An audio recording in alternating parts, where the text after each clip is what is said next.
expand on that in studio. Joining us to tell us about some of the mental impacts on the families of South Africans who were evacuated from Sudan is psychologist Benedict Mlongo, who joins me in studio. Very good afternoon to you. Good afternoon. Happy Workers' Day. Thanks for joining us in the studio. Happy Workers' Day to you too. Thank you, ma'am. I mean, we've just heard a harrowing story, really, from a man who was evacuated in Sudan, having experienced it on the ground. I mean, he speaks about hearing the gunfire, seeing the smoke, being told to stay down. That in itself is a really traumatic experience. He comes back home. What's going to happen? It definitely is very traumatic because, I mean, that particular traumatic experience can also be amounted to a person who went to actually war. So he's no longer actually, he's no different than a person who actually was a soldier in combat as well. So I believe that particular stress or particular trauma is going to actually incur some level of difficulty functioning in society now that he's actually back at home. So he's still going to hear the sounds as well. And that in itself could trigger a lot of other mental health issues. I mean, what should families be looking out for when they try and support their loved ones who've just returned from war, essentially? No, that's a very important question, because I think as families what we then need to look out for in that particular instance is, for instance, a person will start withdrawing or feeling very recluse, spending more time alone in isolation because they fear being assimilated in society, because they feel like they can't participate. They don't know how to act or participate in a particular conversation, or actually being a part in terms of playing their own roles in the context of a family. So families should actually be on the lookout for such things. Them avoiding less talk and actually feeling very anxious as well, very irritable to sound and particular sounds as well, and also being very jittery, always looking at the back and always checking certain things, and also very compulsive type of thinking as well can also be associated with this particular exposure to trauma. So what could that in the end lead to in terms of like mental health issues that could have a serious long-term effect? Definitely anxiety. Anxiety being of a social context, or social anxiety disorder, as well as depression, because, I mean, they both happen on the same spectrum. So if I fear interacting in the community and society, I then become recluse, I become very anxious. By virtue of me not actually participating, I become very depressed and down. So it can actually lead to very clinical depression, as well as even suicidality, to say that I don't feel like I'm active, I don't feel like I'm contributing or participating in this context, so therefore I don't matter, or I don't see myself having the capacity as well. So definitely anxiety and depression, clinical depression straight out, if untreated. But definitely, I think right now, by virtue of them not meeting the clinical diagnosis, it's definitely acute stress disorder, as well as it can later generate to what we call PTSD, post-traumatic stress disorder.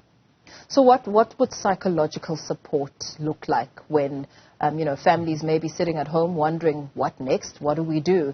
You've just returned home. We're happy that you're alive and you made it, but what next?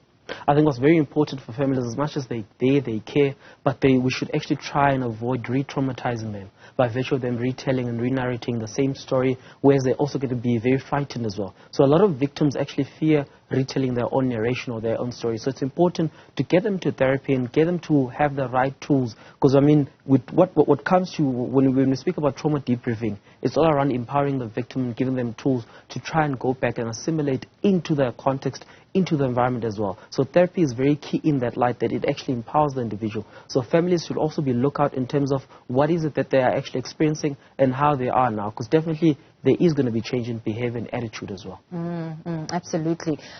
Is there secondary trauma possibilities here? Because some of those who were stuck in war-torn Sudan were sending families back home images, videos, and really giving them a reality check of what's happening in a country where more than 500 people have been killed.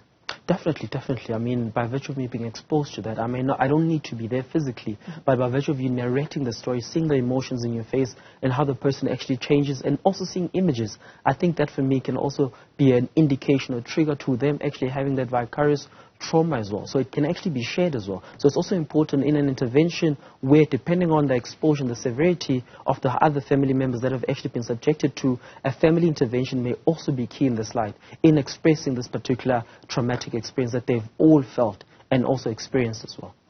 You say that, retelling the story could be to the detriment of the person who's experienced the trauma.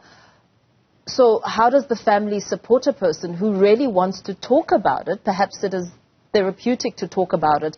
Perhaps it makes it feel like you're not the only person who knows it, and that releasing it feels like you've gotten some weight off your shoulders. No, you're right. But also individuals differ in that context as well. Yes. You find that some other people are very comfortable in actually expressing themselves, and they find that I'm actually letting it go, I'm letting it out. But it's also very detrimental to the treatment of that person, because, for instance, an uncle can come telling the story, another person, that can also then allow the person to live with this memory day in, day out. So it's actually not actually targeting it, but it's also a way of actual avoidance as well. So it's very important to, as a family, to, for instance, say that it's very important for you to accept and also analyze and highlight what has happened to you. But we're going to actually be there for you when you're ready to talk as well. So we treat this as any other matter, but this is a very sensitive one.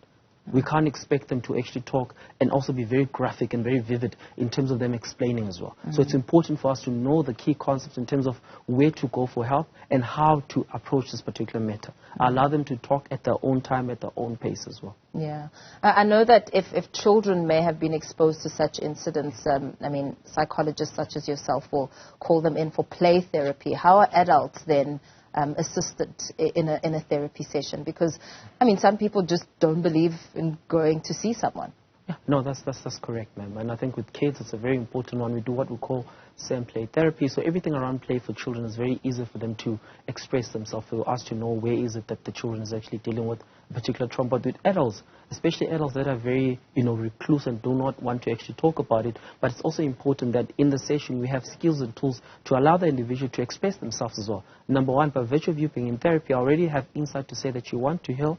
You are here voluntarily, as well as you are here. This is a safe space. So in me creating that space for you, we can actually chat about it in bits and bits. But for instance, it's important for you to just release it at your own pace. Thank you so much. Thank you very much for that assessment.